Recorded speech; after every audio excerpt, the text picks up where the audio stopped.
Elle ressemble à sa tante Benazir, mais ses idées sont bien différentes. Fatima est l'héritière de la dynastie des Bhutto, la famille la plus célèbre du Pakistan, mais aussi l'une des plus maudites.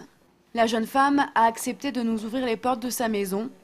Dans l'entrée, les portraits de ceux qui ont défendu le clan Bhutto. En haut, là, à partir de cet homme, il y a 2, 3, 4, 5, 6 personnes qui ont été tuées avec mon père la nuit de son assassinat.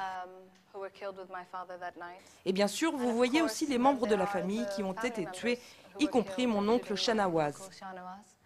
Shahnawaz, son oncle empoisonné en France en 1985. 11 ans plus tard, c'est son père Murtaza Bhutto qui est assassiné ici, à 2 pas de sa résidence. Ce jour-là, il venait de dire aux journalistes que le gouvernement, emmené par sa propre sœur Benazir, préparait une attaque contre lui. Sa mort, un choc pour les Pakistanais. Hamid, fidèle serviteur de la famille, se souvient du jour de l'embuscade avec émotion. Tous les gens qui aimaient la révolution et qui voulaient que ce pays change, tous ont été choqués par la mort de Murtaza. Combien de poissons sont là? Fatima n'a pas grandi au Pakistan. Après la pendaison de son grand-père en 1979, sa famille a dû s'exiler en Syrie. La perception que j'avais du Pakistan était d'abord pour moi sentimentale. Et j'ai appris à connaître mon pays d'abord avec mon père, à travers ses souvenirs. Il se souvenait de tout, des odeurs et des sons. Je n'avais que 7 ans la première fois quand je suis venue au Pakistan et j'en avais 11 quand enfin nous sommes rentrés à Karachi.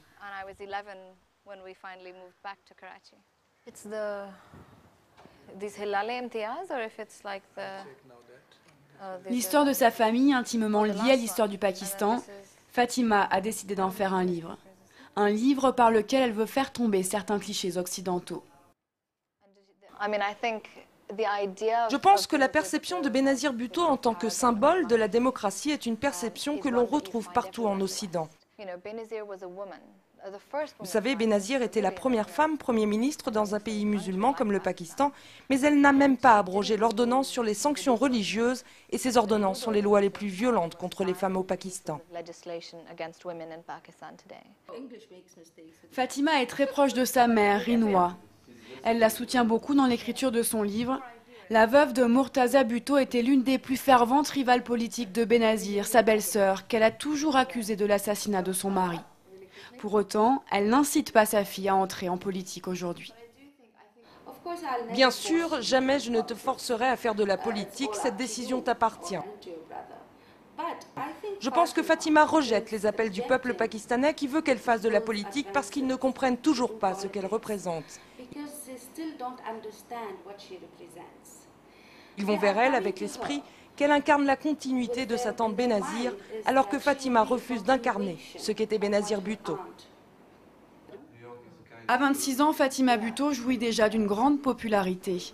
Et même si elle ne souhaite pas faire de politique pour l'instant, elle pourrait bien dans les prochaines années être rattrapée par son destin.